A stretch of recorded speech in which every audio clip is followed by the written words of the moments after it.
Ospreys. Welcome to another campus update with Inside Swoop. I'm Grace Dvorovy, here to bring you up to date with what's going on this week. Do you miss the sweet buttery smell of popcorn at the movie theater? Go check out your local cinema to indulge in some great new films coming out on November 5th. Some of the biggest names in the industry are coming back on the big screen, such as Tom Hanks in the new movie Finch, Andy Cohen in Lantern's Lane, and Idris Elba in The Harder They Fall.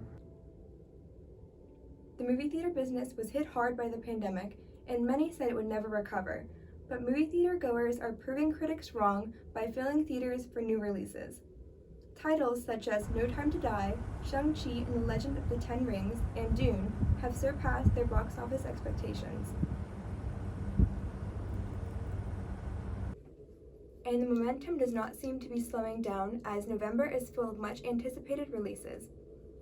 Marvel's The Eternals will be hitting theaters on November 5th with a star-studded cast. Steven Spielberg's take on the cult classic West Side Story will be released on December 10th. The Matrix will return with another film opening Christmas weekend. As movies return to the big screen and seats begin to fill up, that can mean a big change for movie theater workers. I spoke to movie theater worker Emma Dvorovy on how she feels about the change. While movie ticket sales have not quite reached pre-pandemic records, ticket sales have increased from last year. I sat down with movie theater worker Emma Dvorovy to talk about these changes. How has the movie-going experience changed since restrictions have been lessened?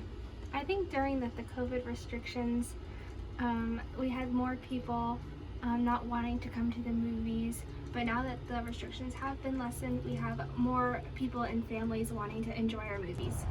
Alright, and what upcoming release do you think will draw most of the crowds? Marvel usually draws a pretty big crowd, so their upcoming movie, The Eternals, should draw a pretty big one. Alright, thank you. Well, Ospreys, there are a lot of great films hitting the big screen soon, so be sure to go out and support your theater. Grace Dvorovy, Inside Swoop.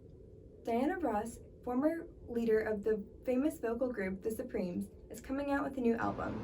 The album, entitled Thank You, is Diana's 25th studio album at 77 years old.